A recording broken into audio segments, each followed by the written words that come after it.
welcome Danny. Farthest travel is the gleaning coordinator for Fundación Espigoladores, a Spanish nonprofit tackling food waste, promoting social inclusion. With a background in biology and neuroscience from the University of Britain, he has spent his career blending his passions for travel, the environment, and food. After years working as a chef, he transitioned to the Espigoladors. Leaders. Yeah. Where he has spent the last 3 years leading gleaning initiatives. I swear he said something about 4,000 volunteers yesterday.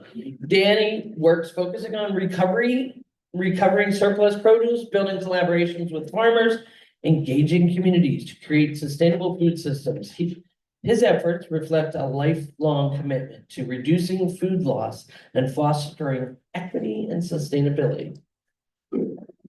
Espigoladores integrates innovative gleaning operation, data-driven impact measurement, and social inclusion to tackle the problem of food loss and waste in Europe. By sharing best practices and insights from the European projects and strategies for climate and social justice, they aim to inspire global collaboration, that's why he's here, and advance sustainable food systems.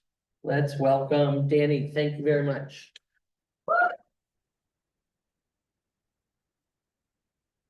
Thank you for having us. Thank you for having me. It's a great pleasure to be able to come here. At the end of the day, food losses and waste is a global problem. It's not something that we have in Spain or Europe or something that you have here in the US. We've heard a lot this last couple of days about data about the US, but this is happening all around the developed world. And I have a lot of slides. I was gonna take a few off, but I decided to keep them in. We're gonna run through, especially the first ones about gleaning and all that. But I thought it would be interesting to show you how we communicate things, since we've been talking a lot about the value of storytelling and how we tell our story and how we communicate our impact. So I thought it would be quite interesting for you to see how we do it. You know, we have a whole department of communication dealing with all that, transforming all the work we do and all the data we generate into beautiful images that we can communicate to the world. So let's get on with it. We've seen this picture many times. So I mean, I'm a little bit nervous because it's the first time I'm speaking I'm preaching to the choir. Normally I have to teach people what's gleaning from scratch because nobody has heard about espigolar, which is how we say it in Catalan. But we all know that gleaning is like an ancestral activity, and it's just because it makes sense, food being wasted, people needing food, so why waste it? Can we have the next one, please? So why do we exist? There should be a lot more Espigoladors in Europe, it's only us. There are a couple of other small grassroots organizations that actually do informal cleaning, and I'm sure there is a lot of informal cleaning happening, but as structured organizations that promote food saving and food recovery, we are the only ones in Europe. There's another organization called Burume in Greece. They do food recovery from farmers markets, but it's very, very hard for them to get into the fields and do cleaning. They did have a try about 7-8 years ago, and they actually gave up. But now we've been collaborating in different projects for the last 3 years, so we've inspired them to try again. So they started their cleaning program in Greece. Next one, please. So obviously, we're there for a reason, because food loss and waste is a big problem. We all know that. We've been presenting all the data from the US, but at the global level, 1,300 million tons of food are wasted every year. So it's 1/3. Next one, please. 1/3 of all the food we produce in the world gets wasted. So if there were only 3 oranges in the whole world, one of them we're producing them to throw in the bin, which makes no sense whatsoever. So it's important to communicate why we do cleaning, for not so much for the social entities, they understand it pretty well, but for our volunteers and especially for the farming community and the primary sector, because sometimes it's quite difficult for them to get their heads on why we want to recover things that for them they would go under the tractor. So next one, please. So as we say, we're a non-profit organization. We're based in Barcelona, and in the last 11 years, we've kind of expanded in the region of Catalonia. To give you some context, Catalonia's population about 8 million people. It expands an area the size of Belgium.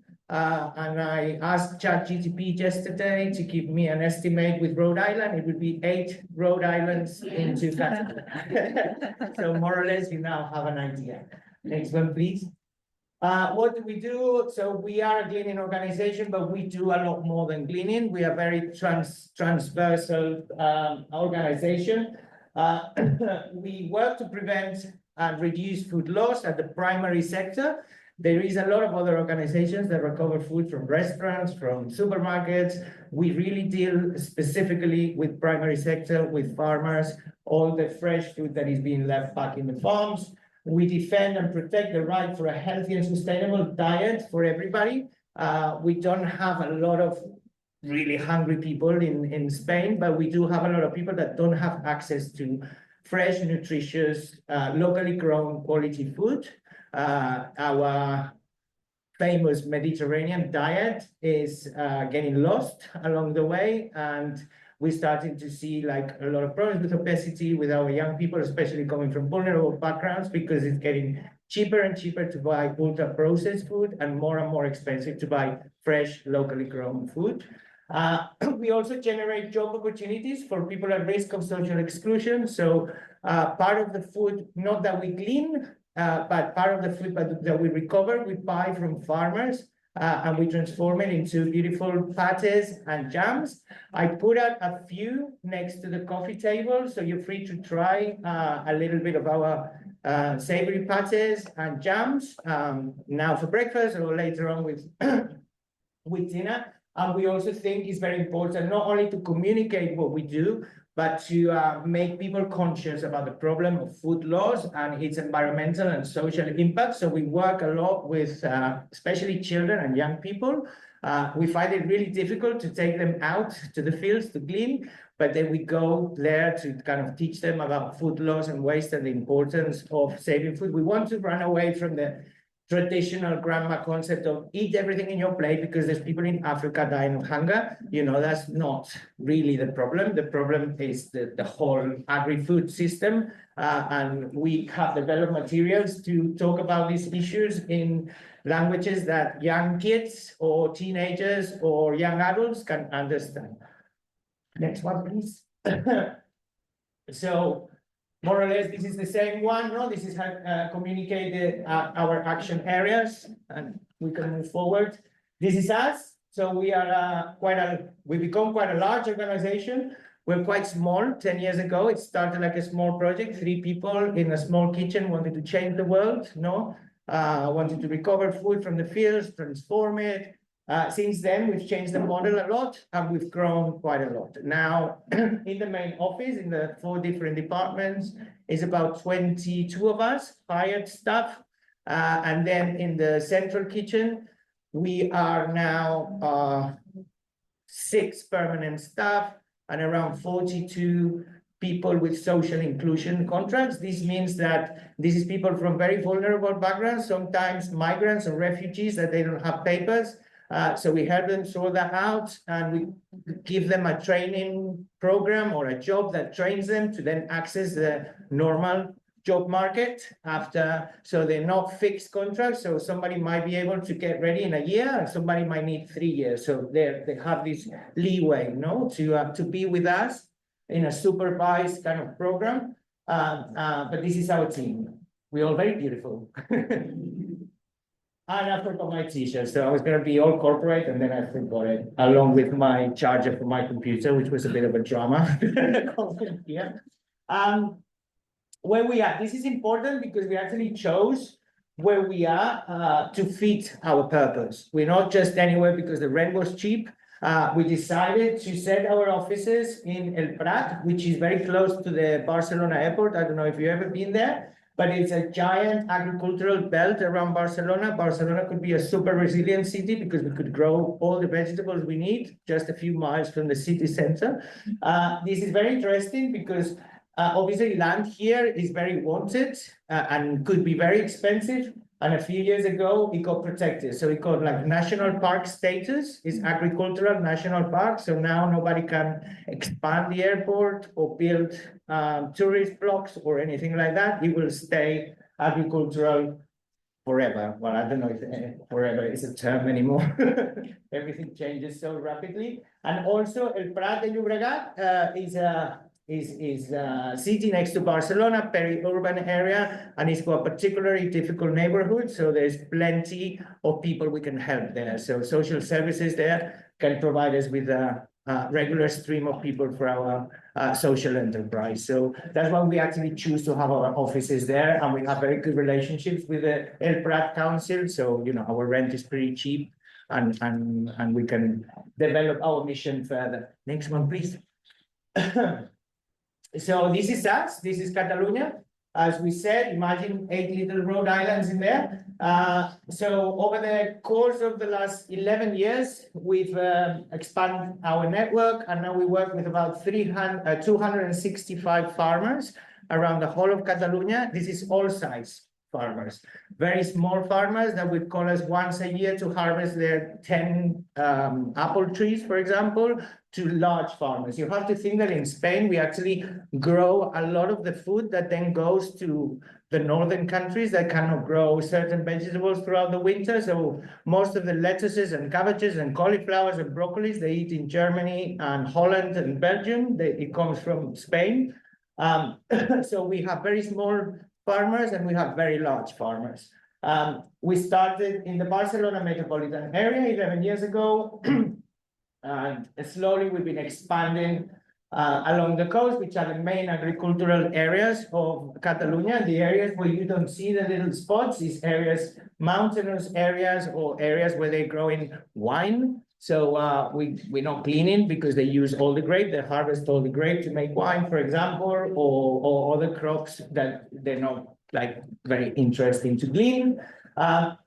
We have a network of 130 charities, also different ecosystem. We work with the food banks, the main food banks in Catalonia, which they don't, I don't know how it works here in the States, but food banks, they don't work with the final recipients. So they hand out food to social entities that then will hand it out to the final recipients.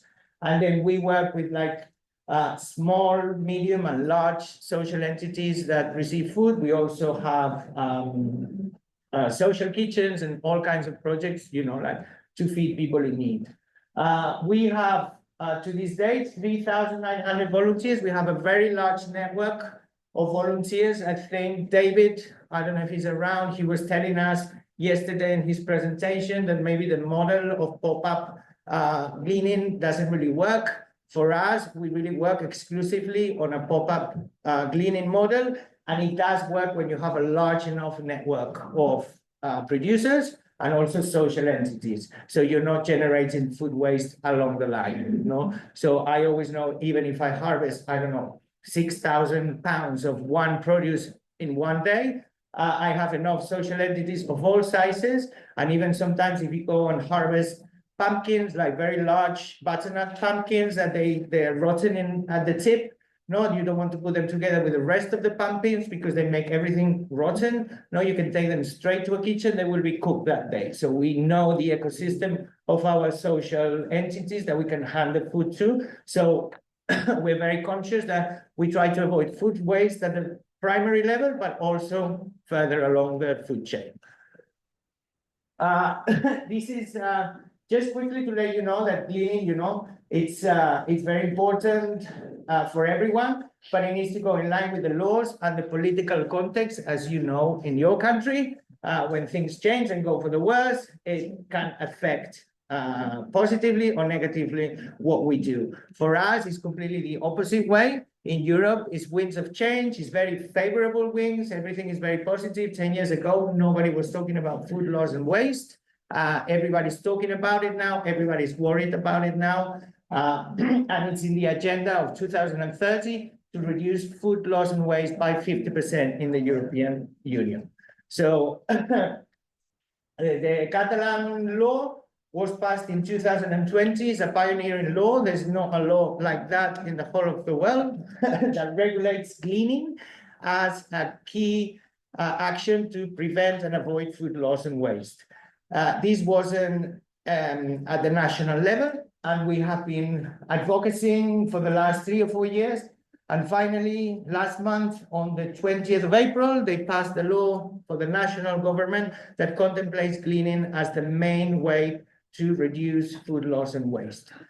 We were just very close for the opposite, because the right-wing government, they were going to present some amendments to that were going to treat what we clean as organic residue. So you would go under different laws, the residue law rather than the food saving laws. Fortunately, the left-wing government that we have in Spain at the moment didn't allow that to happen. They stopped those amendments and they passed the law. For us, it's not as ambitious as we want it to be, but at least for now, it's opened a whole ocean of opportunities for cleaning, prevention of food loss and waste at all levels, not just at the primary level. Yeah, next one. So now we get into the nitty-gritty of how we work. Next one as well, just a few nice pictures of our cleaners. Cleaning is very important because of the environmental impact, but it's also very important for social reasons, not because we're feeding people, but we also we are empowering people and we are feeding people the right food. You know, I am really fed up with going with the food bank to hand in my fresh vegetables from the field and leaving with boxes of like Ferrero Rocher and Raffaello and biscuits and very unhealthy food, no, that they get shifted from the supermarkets that they want to get rid of it. Moving fresh food is a very expensive thing. So it's very difficult, and probably that's why not many people does it.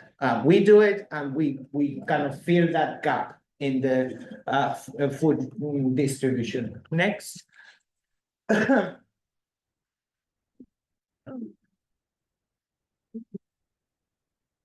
So why do we clean? No, we constantly ask us these questions. Do we want to recover until the last tomato that grows in Catalonia? How do we want to invest our efforts?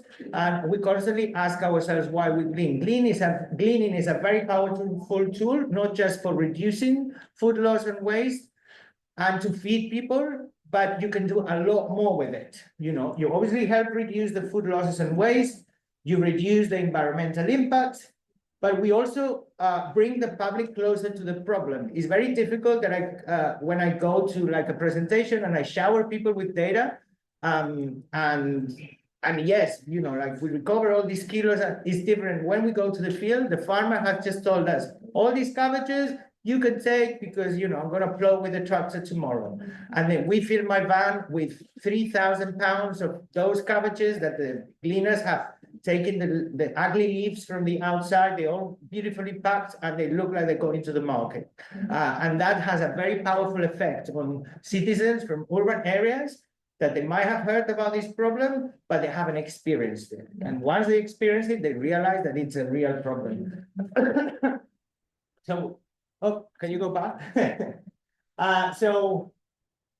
We also give visibility to local agriculture, to our farmers, because we see that the profile of small farmer that could make a living just selling their vegetables or their fruits to the markets is disappearing. Big corporations are taking over all the land, so we're losing our food sovereignty. So we do a lot of communication work. Doesn't just limit itself to our data and our impact, but we also talk about, for example, when it's citrus season, we know why there is so much citrus being wasted.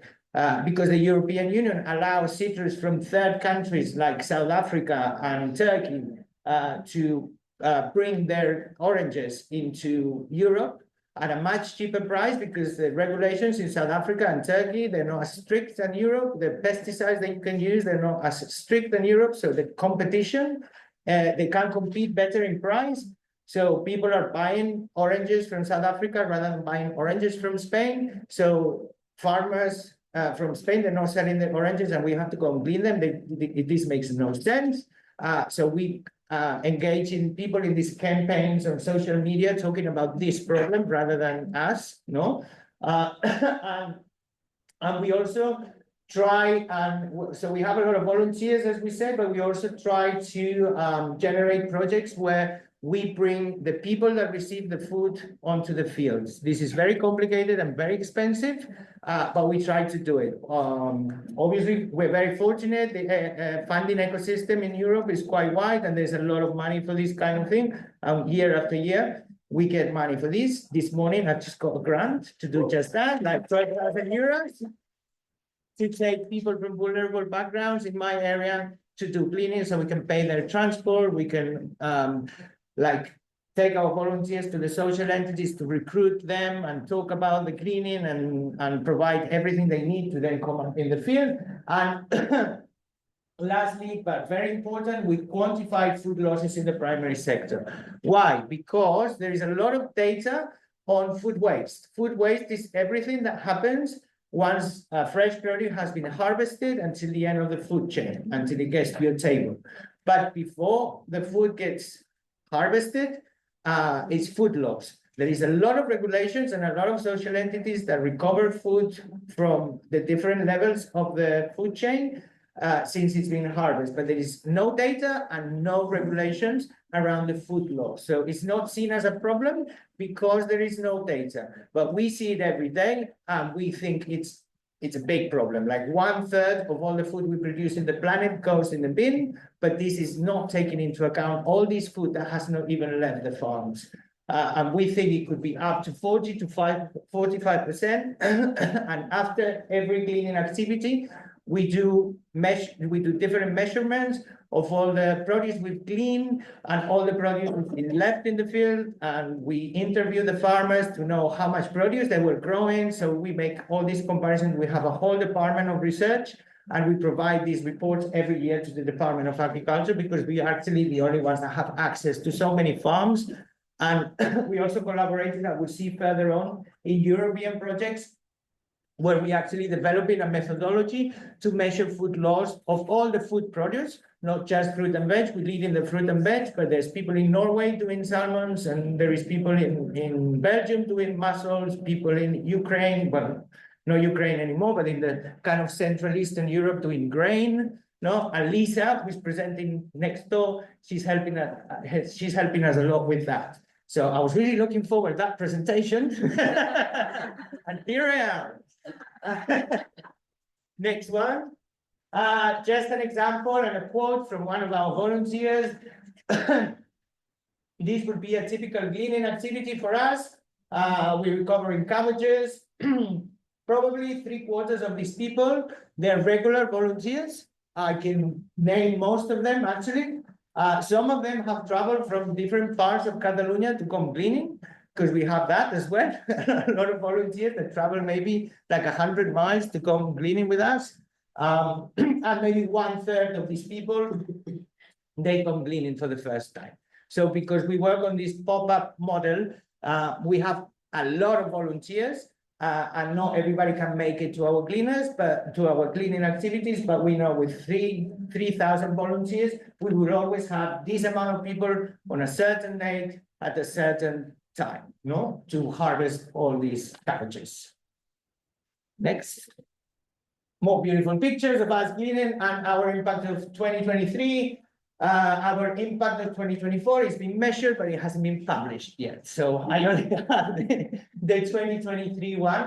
But normally we would do an average of 250 to 300 cleaning activities per year. We clean all year round, all kinds of products. We have a little bit of a break in the summer, in August. It's far too hot. The farmers, they don't want to be bothered. Our volunteers, they want to be exposed to that amount of heat. And we do stop a little bit in the summer, but generally throughout the year, we clean. I mean, the weather for us in Catalonia, hardly ever snows, and we always get produce. And in the winter, we are actually producing a lot of fruit and veg for the Northern European countries. So we're full work. Normally, every time you see kilos, if you're not familiar, you time it two and it's pounds, more or less. So 1 kilo is 2 pounds is 1 kilo. So we typically clean between 500 and 600,000 pounds of produce every year. And that's obviously has some environmental and social impacts that we work hard to communicate, because it is like quite impressive. And we actually, we don't do so much cleaning, and we don't reach the whole of the agricultural industry. We only reach to maybe like 2-3% of the farmers in Catalonia, and we do that. Imagine if we actually got there with everybody. Our environmental and social impact. Next, this is all the work on research that we do. So we do, the most important thing that we do is the quantification of food losses and waste, which I've already talked about. Then we do a lot of work with, I don't know, it's very fashionable now for councils to have like a food strategy for their area. So we work along with the administrations because we are experts, and we advise them on how to create these food strategies for their areas. We do a lot of guidance and consulting. We even do training at university. Next. We did, I don't know, it depends, sometimes we have in the Council of Barcelona, they have a grant for global justice, and then we travel to Senegal because we realize that the same farmers that grow melons in Spain, and they have a lot of restrictions to grow these melons, they actually go to Senegal where there is no restrictions there, and they can use all the water that they want and all the pesticides that they want because nobody's looking, no? So we went there to look what was happening, and we published all that impact and what is happening there, no? Because it is terrible. So we're working a lot to digitalize the primary sector and to digitalize cleaning, so we can trace everything in a digital way and make everything more smooth and seamless. We do applied research, as I was saying, and we are very data driven, basically. Next one. And this is a few of the European projects we are part of. The one in which we are developing the methodology to measure food loss and waste is called Follow. It's I think most of European countries are involved. We are here speeding the measurements of fruit and veg. The Cultivate project is super interesting because it's kind of the other side of the food recovery. It talks about, it wants to connect all the different initiatives we found in Europe around food, recovered food redistribution, because there are lots of different models of all different sizes. We also did a good practice report in the table that we put our swag and that. You'll find a little infographic of the results of our good practice report, and we'll give you a nice overview of, all the different projects that we have around Europe. This is a super interesting project. Actually, they were doing the General Assembly a few weeks ago in Spain. We took everybody cleaning, and they loved it. Next one. This is one I'm dealing with. This is to create a digital tool to transfer recovered food onto the social entities. So a farmer, if they have like 100 crates of tomatoes they want to get rid of because they're not selling them, they can put them on this app, and then different social entities can take their things. And if it contemplates cleaning, so the farmer can tell us if it's in crates or if it's in the field, and we as cleaners, we need to go and recover that. And also it's very important that the app allows them to value in terms of money their donation, because it doesn't happen everywhere in Europe, but in Spain we have this law that if you give out, let's say 100,000 euros in donations, you can claim back in tax rebates around 40,000. That is a lot of money.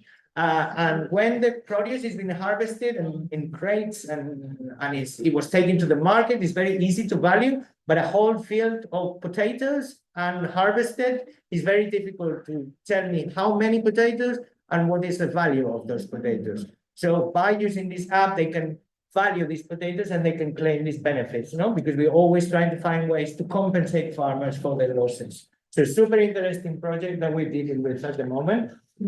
And just a few pictures about our quantification and our research. So basically, we're doing all the manual work. We're measuring after this would be a field after the main harvest. Everything has been left in the field.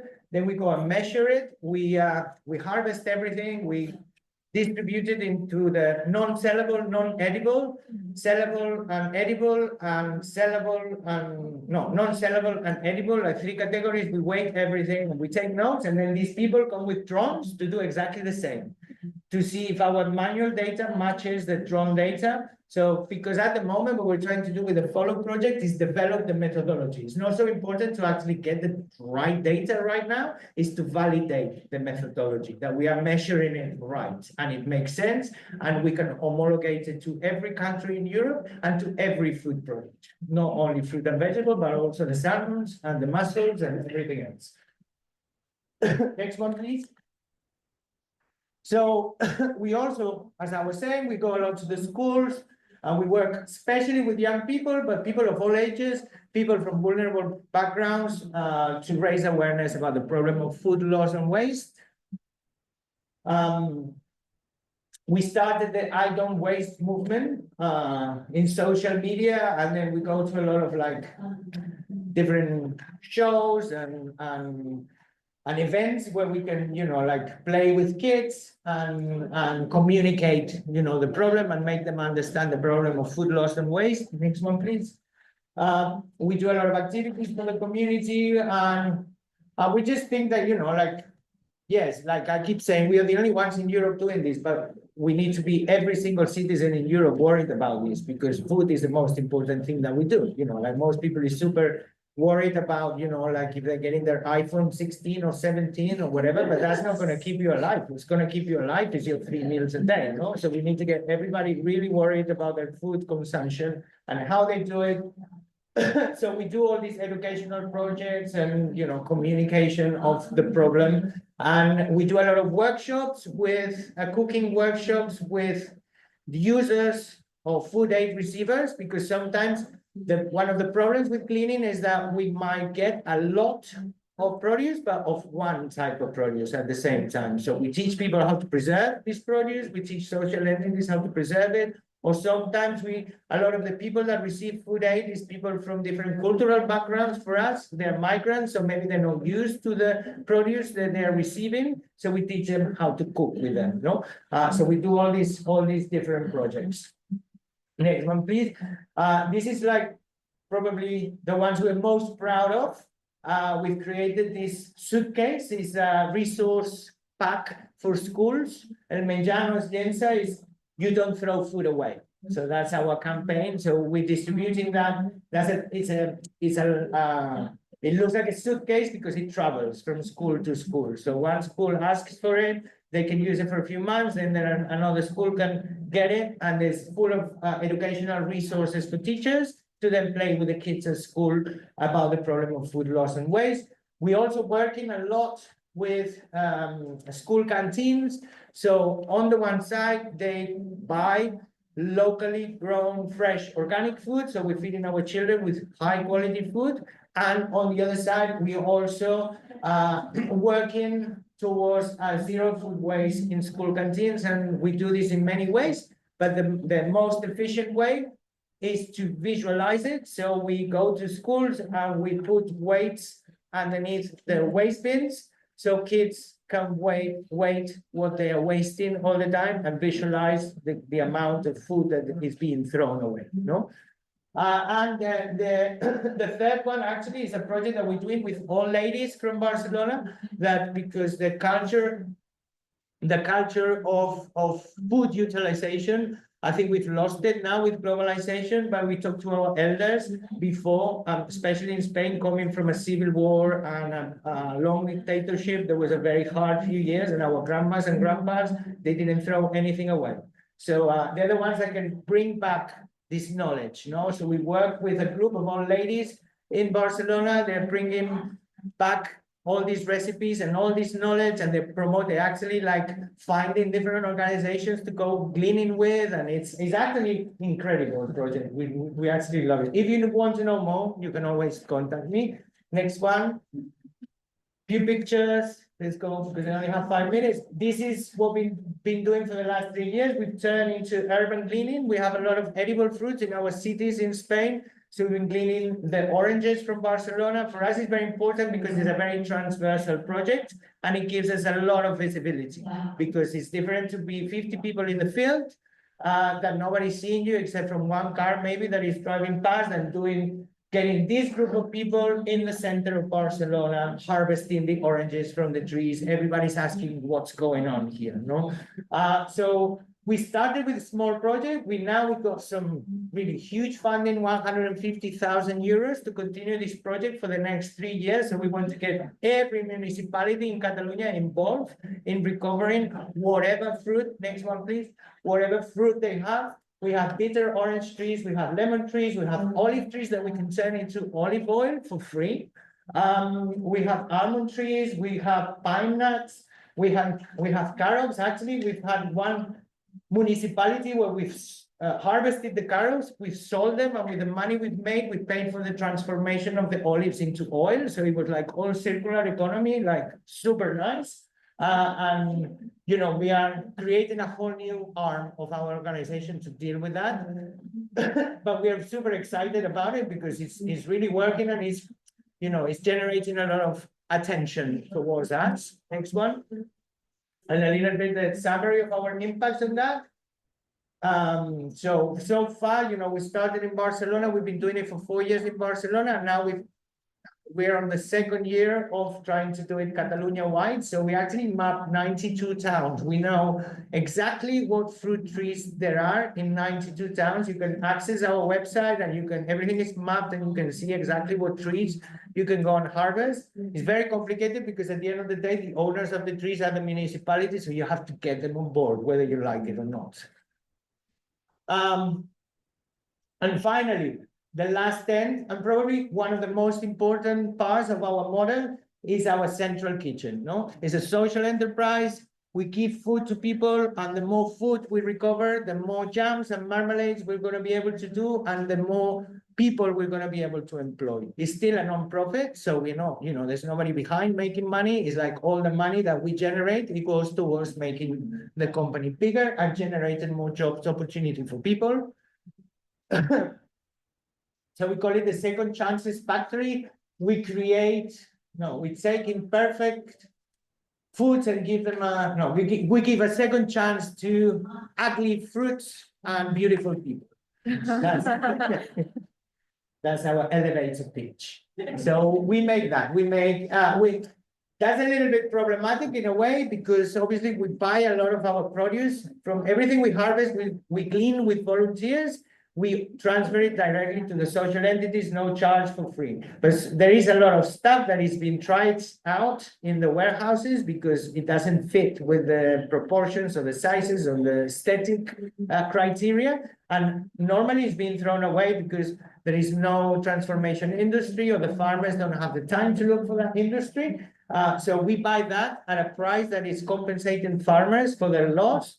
And for us, so we obtain a first quality produce because even if it's ugly, it's fresh and local and first quality, and we transform it into these pates and jams. But obviously, not every produce we can transform. We don't transform lettuce or chard, or there are certain things we don't transform. So it sometimes generate confusion with our farmers because we buy off some farmers that. The ones that make pumpkin, for example, we buy of them, but the ones that make lettuce, we cannot buy from them because we don't have a line of production for that. And sometimes it's a bit confusing. It's like, okay, when you talk to me, it's free. When you talk to this other person, they will pay you, kind of thing, no? But it requires that extra mile of pedagogy, no? With the farmers. Next one, please. This is a little bit of range of produce that we have.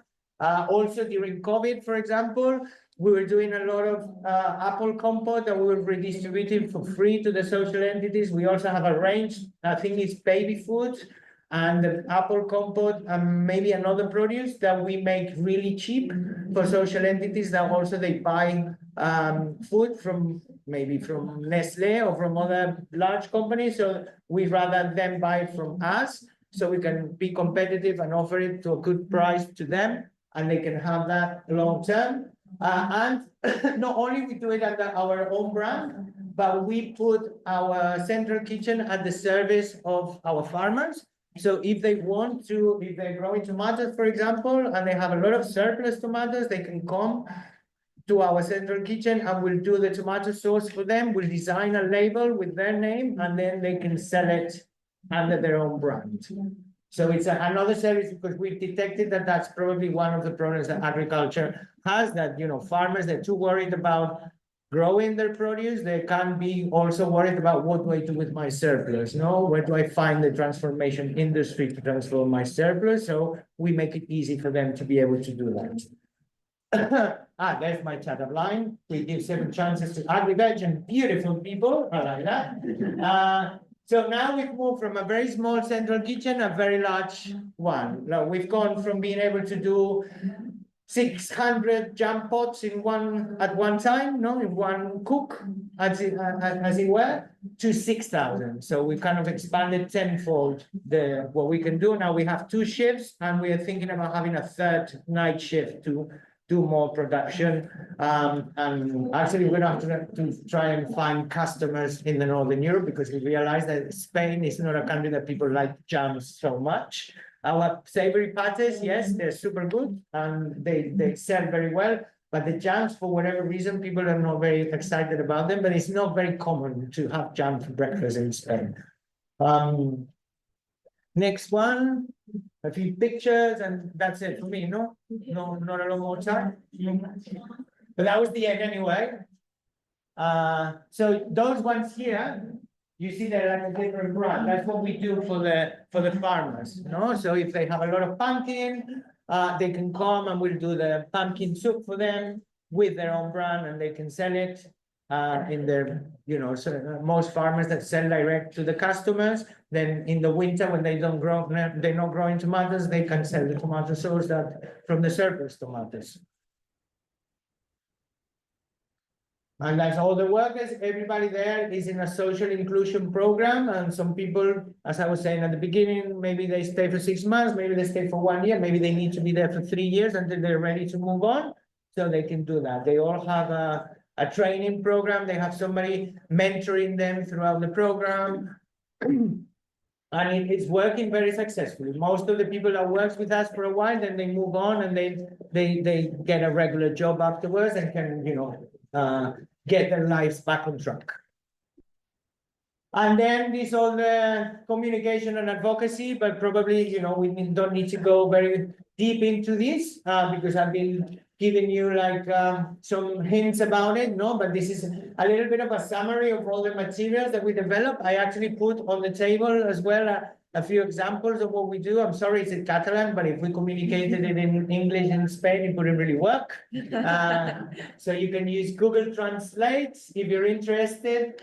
But this is the kind of thing that we do. We not only communicate our impact, but we also communicate a lot about the problem and the different solutions. No, we really deal with the food loss and waste in the primary sector, but we're also conscious that 40% of the food waste also happens at the end of the food chain at our tables. So we're trying to make the general public conscious about it. So giving tips about how to preserve food better in your fridge, how to make shopping lists, how to have all these little tricks to avoid food loss, and to also generate this consciousness that ugly fruit and vegetable is as good as the beautiful one.